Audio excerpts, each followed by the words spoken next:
I never thought one ordinary evening could change my life forever. But that night, I still hear the echo of my own footsteps in that empty school. And every time I close my eyes, I see that classroom door glowing under the yellow light. It was late evening, maybe around 6:30 p.m. Everyone had left. The teachers, the kids, the noise all gone. My job was simple: clean the classrooms, sweep the hallways, empty the bins. I liked working after hours. The school was quiet, peaceful. I could hear my broom scratching softly against the floor. Sometimes I even hummed to myself. But that night was different. I had just finished wiping down the science lab when I noticed something strange. At the end of the long hallway, a single classroom light was still on. That never happened. Normally, every room was dark by the time I got there. I even had a small routine: I would turn off the lights one by one as I finished cleaning. But this room was glowing like it was waiting for me. My stomach twisted a little, but I told myself not to be silly. Maybe someone forgot to switch it off, I thought. I walked slowly toward it, my shoes squeaking slightly against the clean floor. The hallway felt longer than usual, almost like it was stretching. I could hear my own heartbeat. When I reached the door, I hesitated. The classroom was empty, at least, I thought so at first. Desks were neat, chairs tucked in. But on the teacher's desk, there it was. A laptop. Open. Its screen glowed in the dim light. I stepped closer. At first, I thought it was just some schoolwork, maybe a video lesson someone forgot to close. But as soon as I looked at the screen, my chest went cold. The video playing wasn't normal. It wasn't a cartoon, or a lecture, or a YouTube clip. It was strange, disturbing. I couldn't fully understand what I was seeing, but there were shadows, people moving, and a sound of faint, metallic clinking. My throat went dry.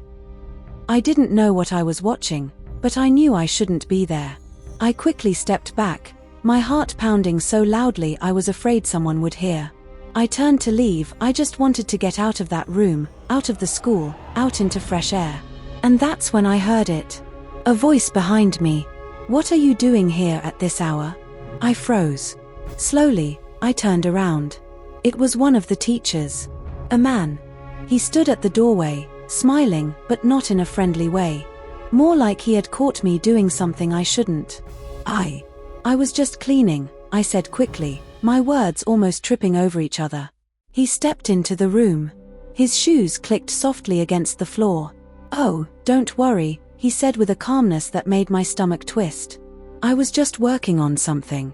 "It's late, isn't it?" I nodded nervously. He walked over to the desk, closed the laptop gently, almost too casually, like he didn't want me to notice. Then he looked at me again. "You know," he said, "I'm running a small school project. Some research. I just need some help. Would you like to help me?" I hesitated. "What kind of help?" He smiled wider, as if my question amused him. "Nothing big. Just fill out a quick form. Your name, phone number, date of birth. Personal information. It will only take a minute." I didn't like the way he said personal information, but he was a teacher. Someone trusted. I didn't want to be rude. So I agreed. He handed me a printed sheet and a pen. My hand was shaking as I wrote down everything: my full name, my address, my number. When I handed it back, he looked at it carefully, smiled, and said softly, "Good girl." That made me feel even stranger. I quickly mumbled, "I have to finish cleaning," and left the room. As I walked away, I kept glancing over my shoulder. He was still standing there, just watching me. The school suddenly didn't feel peaceful anymore.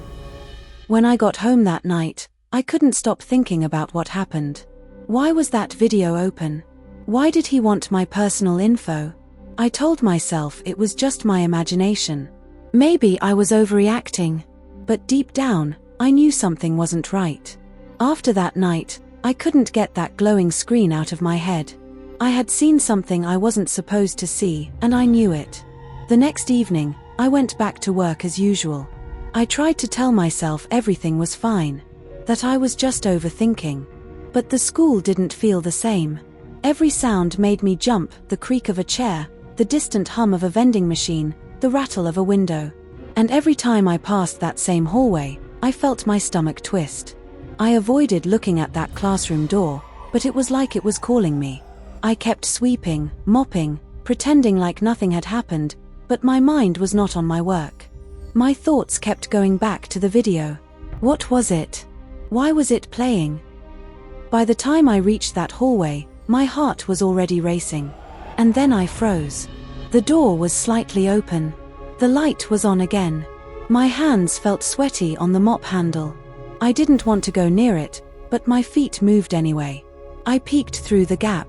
No one was inside. And yes, the laptop was there. Open. The screen was black, like it had gone to sleep, but I could still see that faint glow. My curiosity was burning inside me. I shouldn't have done it, but I stepped in. I walked to the desk, each step feeling louder than the last. My hand trembled as I touched the laptop. The screen lit up. And there it was again, that same strange video. But this time, I watched a little longer. It looked like a room with one single chair in the center, a single light bulb hanging from the ceiling, swinging slightly. The camera was fixed, like someone was watching from a corner. And there was someone sitting in that chair. My heart stopped. It wasn't clear who they were, the image was grainy. But they were tied. Their head was down. A cold chill ran down my spine. What was this? This wasn't normal. This wasn't schoolwork. I stepped back quickly, almost tripping over a chair. And just then, I heard footsteps behind me. No, not again. I turned, and yes, it was him. The same teacher. But this time, his smile was even wider, almost like he was expecting me. Curiosity again, he asked softly, stepping closer. You like staying after hours, don't you? I couldn't speak. He closed the laptop with a slow hand and put it under his arm. You shouldn't be in here without permission, he said, his tone calm but sharp. I was just cleaning, I whispered. Of course you were, he said, smiling again. Remember the form you filled? Good. I'll need you to help again. I'll bring another paper tomorrow. I nodded quickly, desperate to leave. And then I walked out of that room faster than I ever had before. That night, I couldn't sleep. I kept hearing his voice. I kept seeing that swinging light bulb. And that person tied to the chair. The next day, I considered not going to work. I even thought about quitting. But I needed the money. So I went back. And yes, he was there again. This time, I didn't even look at the classroom. I just kept my head down and worked quickly. But I could feel him watching me. From the hallway, from the corner of the staff room, even from the window. He always smiled. But it wasn't a kind smile. It was like he knew something about me, something I didn't. By the time I got home that night, my nerves were shot. I barely ate. I sat on my bed with my phone in my hand, thinking about telling someone. But who would believe me? He's a teacher, they would say. Maybe it was just a project. I didn't have proof. The next evening felt like walking into a trap. I don't know why I didn't stay home.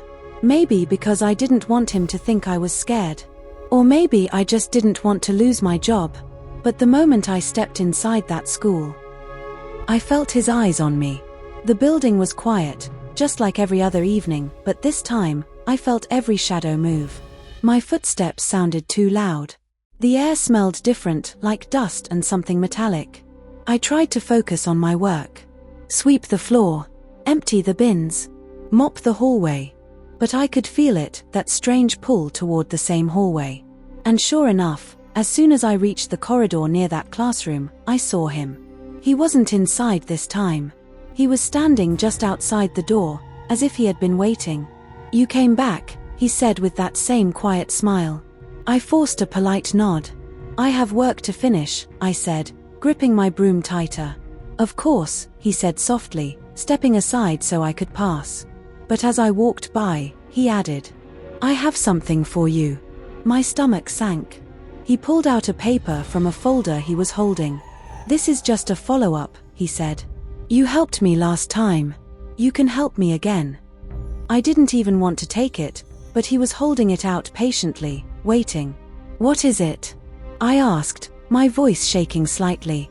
"Just more information," he said. "It's for the project. Your email, your social media accounts, your family's contact numbers. It will only take a minute." My chest tightened. Why would a teacher need all that? I swallowed hard and said, I don't think I should share that." His smile didn't fade, but something in his eyes changed, darker, sharper. "Oh, I understand," he said calmly. "You're just cautious. That's fine. I'll wait here until you finish your cleaning. Then you can fill it." It wasn't a question. I nodded silently and went inside to sweep, my hands trembling the whole time. I could feel him waiting outside. Every time I glanced toward the door, I saw his shadow under the frame. By the time I finished, my heart was pounding so hard it hurt. I stepped out, hoping he had left. But no, he was still there. "Well?" he asked softly, tilting his head. I didn't know what to do. I didn't want to make him angry, so I took the paper. But I didn't write anything real, just fake information. A fake email, a fake phone number, even a fake family name. When I handed it back, he stared at it for a moment, then looked at me with that same smile. "Good girl," he said again, folding the paper carefully and putting it back in his folder. Then he stepped closer, so close I could smell his cologne. "Thank you for helping," he whispered. I stepped back, nodding quickly, and left as fast as I could. That night, I locked every door and window in my house. I even moved a chair in front of the door to my room. I couldn't shake the feeling that he was still watching me even when I was home. The next few days were worse. Every evening, he would be there. Sometimes leaning against the wall. Sometimes sitting in the hallway, waiting. And always smiling. I stopped taking my breaks. I worked faster, trying to finish before he showed up, but somehow, he was always there. I started skipping dinner because my stomach was too tight with fear. I stopped answering my phone because I didn't trust unknown numbers. It felt like my life was shrinking, like I was trapped in a cage I couldn't escape. I'm telling you this now because I want you to feel what I felt. That constant fear, that constant sense of danger. And I want you to remember, never ignore your gut feeling. If you want to keep hearing real stories that could save someone's life, follow Ayanya a beat, because sometimes one story can change how you see the world. I followed the janitor down the narrow hallway, my heart racing so loud it felt like it might give me away. He walked slow, dragging one foot like he'd done this 1,000 times before. The school was silent now, just the hum of the old fluorescent lights and the echo of our footsteps on the tile. He stopped at a door I'd never noticed before. It was plain, metal, with chipped paint almost hidden behind a stack of broken chairs. He looked around once, quickly, like he was making sure we were alone. Then he pulled a key from his pocket and unlocked it. When the door opened, it was like stepping into another world. The air felt heavier inside, like the room hadn't been opened in years. There were no windows, just 4 walls, stained and cracked, and a single light bulb swinging from the ceiling. My stomach tightened. This wasn't a regular storage room. The walls were covered with strange scribbles, numbers, and what looked like names scratched into the paint. In the corner, I saw an old chair with straps on the arms and legs. My throat went dry. The janitor turned to me, his face calm, almost too calm. "You want to know what happens after school?" he said. I couldn't speak. I just nodded. He pointed to the chair. "They sit here," he said quietly. "They scream at first, then they stop." I froze. My hands started shaking. "Who sits there?" I whispered. He didn't answer. He just walked to an old wooden box in the corner and opened it. Inside were old VHS tapes, dozens of them, labeled with dates. He picked one up and held it out to me. "This is last month," he said. My hands wouldn't take it. I didn't want to touch it. He put it back in the box and turned to me. "You wanted to know the truth," he said. "But the truth, once you see it, you can't unsee it." I stepped back, my back hitting the wall. My brain was screaming at me to run, but my feet wouldn't move. He sighed and sat down on the floor like he was tired. "I clean this room every night," he said. "Because they tell me to." And because if I don't, they say I'll end up in that chair. For a moment, neither of us spoke. The swinging light bulb cast strange shadows on the walls, making everything look worse. I finally found my voice. "Who are they?" I asked. He just stared at me with empty eyes. "You already know," he said. Something about the way he said it sent chills down my spine. I took one last look at the chair, the tapes, the walls, and then I ran. I ran down the hallway, out the door, and into the night air. My chest felt tight, like I couldn't breathe. When I finally stopped running, I was outside the school, standing under the streetlight. I wanted to scream, cry, throw up anything to make the image of that room go away. But deep down, I knew this was just the beginning. If this story is giving you chills like it gave me, make sure you hit subscribe. We share more real-life, dark web-inspired true stories that you won't find anywhere else. Your support helps us keep exposing these hidden truths. I didn't sleep that night. I lay in bed staring at the ceiling, hearing every little sound outside my window like it was a warning. Cars passing in the distance, the creak of the old house, even the wind brushing against the glass, it all felt too loud. My heart wouldn't slow down. I kept seeing that room. The swinging light bulb. The scratched walls. That chair. And the janitor's voice. They scream at first. Then they stop. No matter how many times I closed my eyes, the image came back sharper.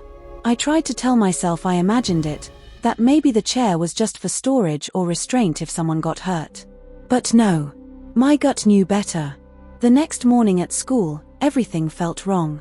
Kids were laughing in the hallways, throwing paper balls, gossiping like nothing was happening. I just stood there clutching my books, wondering how none of them knew. Or maybe they knew and just pretended they didn't. Everywhere I turned, I saw clues I'd missed before. That hallway where the door was hidden, how many times had I walked past it? How many nights had that room been full of screams while I was safe at home? By lunchtime, I'd made up my mind. I had to go back. But this time, I wouldn't just look. I would record it. Capture proof. Because if I was right, if something really was happening, people needed to see it. Someone had to stop it. When the last bell rang, I stayed behind pretending I lost something. My friends texted me, but I didn't reply. I sat in the library until I heard the halls grow quiet and the school was almost empty. When the janitor's keys started jangling in the distance, I grabbed my phone and turned on the camera, making sure the flash was off. My hands were sweating so much I almost dropped it. I followed the sound of his steps. They were slow, steady, echoing down the hallways like a clock counting down. When he reached that hidden door, I ducked behind a locker, holding my breath. He looked around, then opened it again, just like last night. My heart was hammering so hard I thought he'd hear it. This was it. I waited until he disappeared inside, then I crept closer, holding my phone low, recording everything. The hallway felt longer this time. Every step sounded too loud. When I reached the door, it was still slightly open. I pushed it just enough to peek inside. The light bulb was swinging again, casting those strange, crooked shadows across the walls. And then I saw them. Not just the janitor, there were two men inside, dressed in dark clothes. Their faces were hidden, one wore a cap low over his forehead, the other had a mask. They were setting something up. On the chair. My breath caught in my throat. I raised the phone higher, zooming in, trying to capture their movements. One of them knelt to adjust something near the chair legs, chains maybe. The other was holding what looked like a small camera, pointing it directly at the chair like he was framing a shot. I felt sick. This wasn't just some creepy storage room. This was a setup. A stage. I stepped back, my heel crunching on a piece of broken tile. The sound echoed like a gunshot. The man with the mask spun around and stared straight at the door. I froze. For a moment, everything was silent except the swinging light bulb. Then he started walking toward the door. I bolted. I ran down the hall, phone still in my hand, not even stopping to check if it was recording. My shoes squeaked on the floor as I sprinted past lockers, around corners, down the stairwell. Behind me, I could hear footsteps, fast, heavy. They were chasing me. I hit the back exit and pushed it open so hard it slammed against the wall. The night air hit my face like a slap, but I didn't stop running until I was halfway down the block. When I finally looked back, the school was dark and quiet again. No one was there, but my phone was still in my hand, and when I looked down, I saw the red recording light still blinking. My breathing was ragged as I hit stop and played it back. The video was shaky, the sound full of my heartbeat, but it was there: the men, the chair, the setup. Proof. I clutched my phone like it was the most important thing I'd ever held. But then another thought hit me: they had seen me. They knew someone was watching now. And if they saw me run, if they knew it was me, I was in danger. I didn't go home right away. I walked around for hours, trying to figure out what to do. My mind kept spinning. Should I show the principal? The police? But what if they were involved? What if this went higher than the school? It was almost midnight when I finally crept back home and locked my bedroom door. I lay on my bed, staring at the video again and again, my heart sinking every time. I couldn't keep this to myself. But I also couldn't just post it online. If they saw it go public, they might come after me before anyone could stop them. I decided I'd tell my story, but carefully, one piece at a time, so more people would know before they could silence me. The next morning felt like walking into a nightmare I couldn't wake up from. The sun was out, the air was bright, but inside me, everything felt dark. I kept replaying the video in my mind as I walked to school. My legs were heavy, like they knew they were walking me into danger. When I reached the building, I noticed something right away: the janitor wasn't in his usual spot. No whistling, no jangling keys. The hallway felt too quiet. Maybe he didn't show up today. Maybe he knew I had been there. I wanted to turn around and leave, but I forced myself inside. Everywhere I went, I felt eyes on me. Teachers were talking by the staff room and suddenly went silent when I passed. A group of kids laughed near the lockers, but I couldn't shake the feeling that they were laughing at me. I tried to sit through my shift, wiping desks, emptying trash bins, but my hands were shaking so badly I almost dropped the broom. Then, just when I thought maybe I was imagining everything, it happened. I was cleaning the hallway near the office when I heard my name. Whispered. Soft, right behind me. I spun around, but no one was there. The hallway was empty. I told myself I was tired, paranoid. I kept cleaning. A few minutes later, I heard something else. A phone buzzing. Not mine. I followed the sound and saw a phone left on a desk in the empty classroom. Its screen lit up with a text message. I don't know why I read it, but I did. The message said, "She knows. Watch her." My blood ran cold. I backed out of the room so fast I nearly tripped over the mop bucket. I grabbed my things and left the building early, saying I didn't feel well. When I got outside, my hands were trembling so badly I could barely unlock my phone. And then I saw it, a new message. From an unknown number. "Stop digging, or you'll be next." My breath caught in my throat. I looked around the street, scanning every parked car, every window. Someone was watching me. I ran home. The whole way, I felt like someone was following me. Every time I heard footsteps behind me, I turned, but the sidewalks were empty. Every passing car felt too slow, like they were looking at me. By the time I got to my house, I was in full panic mode. I locked the door, closed the blinds, and sat in the corner of my room hugging my knees. But then I remembered my phone. What if they could see me through it? What if they were tracking me? I turned it off and shoved it in a drawer. Hours passed. I sat there listening for noises outside. At one point, I heard gravel crunching in the driveway. Someone was out there. I crawled to the window and peeked through the blinds. A dark van was parked across the street. Its engine was off. The windows were tinted. It didn't move. For the next hour, I sat frozen, watching it. Finally, just before midnight, it drove away without turning its lights on. I barely slept that night. When morning came, I didn't go to school. Instead, I went to a cafe across town and sat in the back corner with my hoodie up. I opened my phone again and watched the video one more time.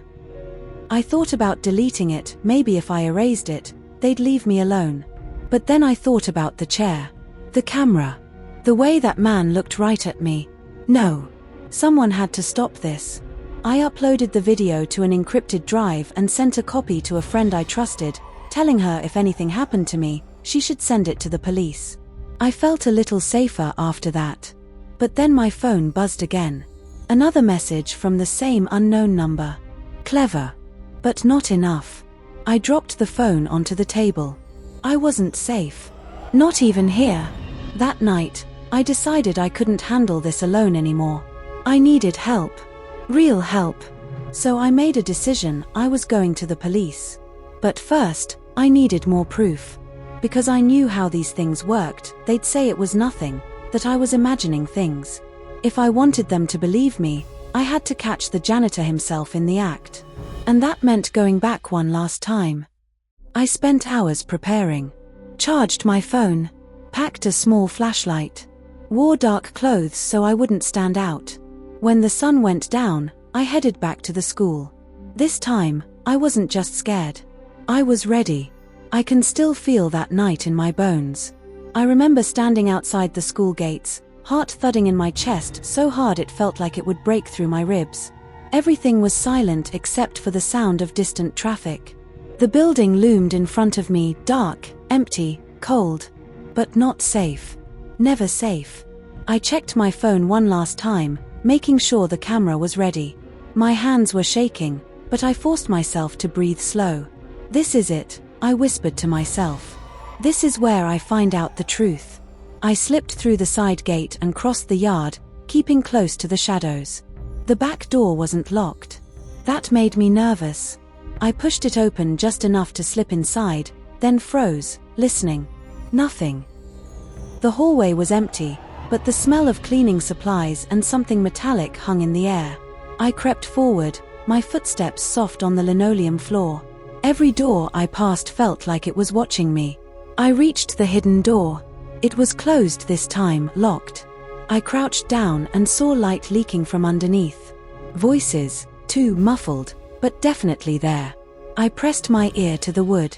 I could make out words. New one tonight. Auction. Bidders waiting. Keep the camera ready. I felt my stomach twist.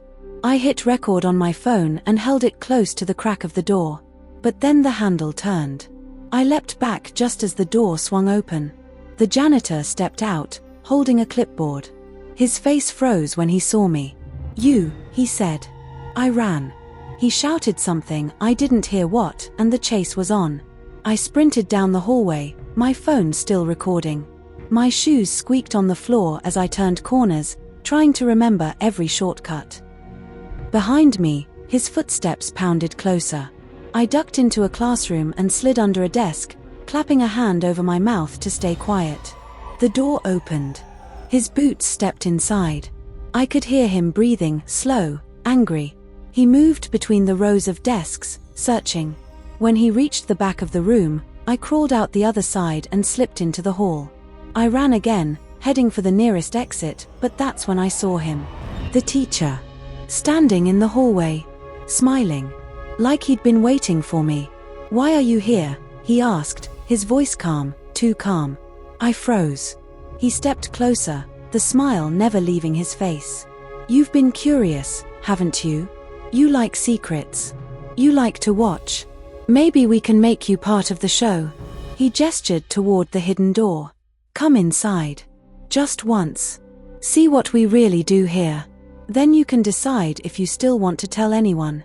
Every instinct in me screamed to run. But I knew if I ran, they'd catch me. So I did the only thing I could. I raised my phone and aimed it at him. "Say that again," I said, my voice shaking. "Go ahead. Tell me what you do in there." For a moment, his smile faltered. Then he laughed. "You think that's going to save you," he said. "That phone? You think anyone's going to believe some little cleaning girl with a shaky video?" He took a step closer, and I took a step back. "That room is bigger than you," he said. "Bigger than me. Bigger than this school. You don't even know who you're dealing with." "Then tell me," I said, my hands trembling. He stared at me for a long moment. Then his smile came back. "No," he said softly. I think I'd rather show you." And before I could react, he lunged. I turned and ran, throwing myself through the nearest exit door. It slammed behind me, and I kept running, across the schoolyard, through the parking lot, not stopping until I reached the streetlights. My chest was on fire, my legs felt like lead, but I didn't stop. When I finally reached the main road, I collapsed on the curb and tried to breathe. The phone was still in my hand, still recording. I stopped it and looked at the footage, shaky, blurry, but it captured everything. His voice, his face, his threat. It was enough. I wiped my eyes and stood up. Tomorrow, I was going to the police. I barely slept after that night. Every sound outside felt like danger. Every car that passed made me wonder if they were coming for me. But when the sun rose, something inside me shifted. I was done being afraid. I had proof now. And if they wanted to silence me, they'd have to do it in front of everyone. I got dressed, grabbed my phone, and walked straight to the police station. The building felt cold, serious, like stepping into another world. A young officer at the front desk looked up. "Can I help you?" "Yes," I said, my voice shaking. "You need to see this." I handed him my phone and pressed play.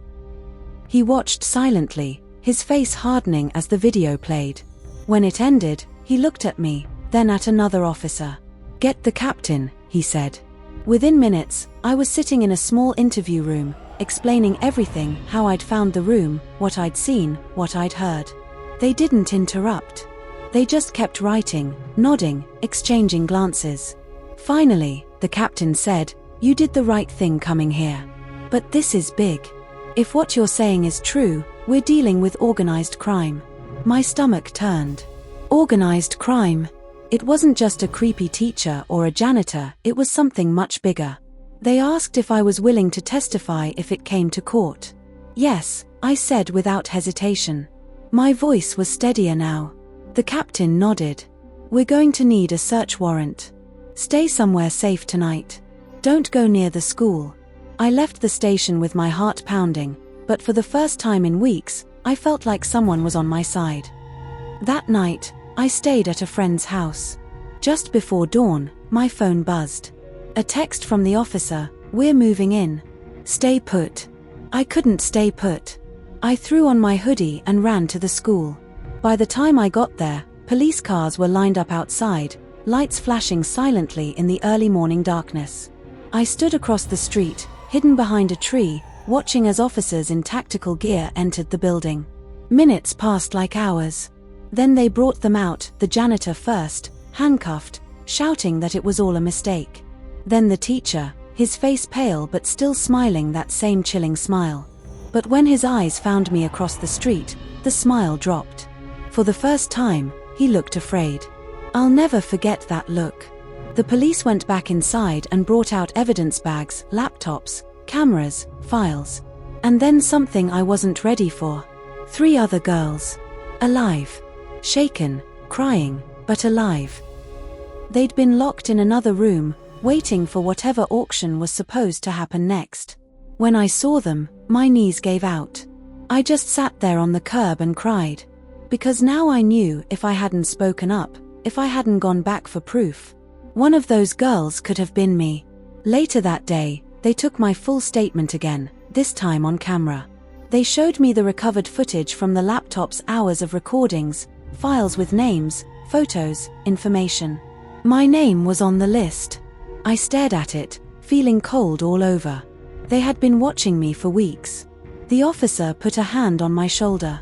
"They won't hurt you now," he said. "They'll never hurt anyone again." I nodded, but inside, I knew this wasn't over. The men they arrested were just 2 faces of something much larger. But at least, for now, my school was safe. I still remember the smell of the courtroom, cold, like polished wood, and fear. My hands were shaking, even though months had passed since that night. I had given my statement to the police, I had shared every piece of evidence I captured on my phone, but this was the day it would all finally end. The men I saw that night sat just a few feet away from me. No masks this time. Their faces were ordinary, too ordinary, and that somehow made it worse. The leader, the man who had been my teacher, kept staring at me with eyes that felt empty. When I took the stand, my throat felt dry. I told the jury everything: how I stayed after school to clean, how I heard the chanting, how I saw the girl on the screen, how I was so terrified, but I recorded everything. As I spoke, I could feel my heart pounding, but I kept going. I had to. Because the girl in that video, she survived. She was sitting in the courtroom that day, hidden under a hoodie, holding her mother's hand. When I finished speaking, I looked at the jury. Some had tears in their eyes. The prosecutor showed my video. The courtroom was silent except for the faint sound of that laughter on the recording. It was like hearing a ghost. When the verdict came, I thought my knees would give out. Guilty. The word rang through the room. Guilty on every count. The teacher didn't flinch. He just stared at me one last time as they took him away in handcuffs. And I stared back, not as a scared girl anymore, but as someone who refused to stay silent. Outside the courthouse, reporters rushed to ask questions, but I didn't say much. I just said one thing that day. Evil hides in plain sight. You have to speak up when you see it. And now I'm saying it to you, to everyone watching. I share these stories not to scare you, but to make you aware. If you see something wrong, don't ignore it. You never know who you might save. And if this story reached you today, if it made you feel something, I need you to be part of this journey with me. Subscribe to my channel, share this video.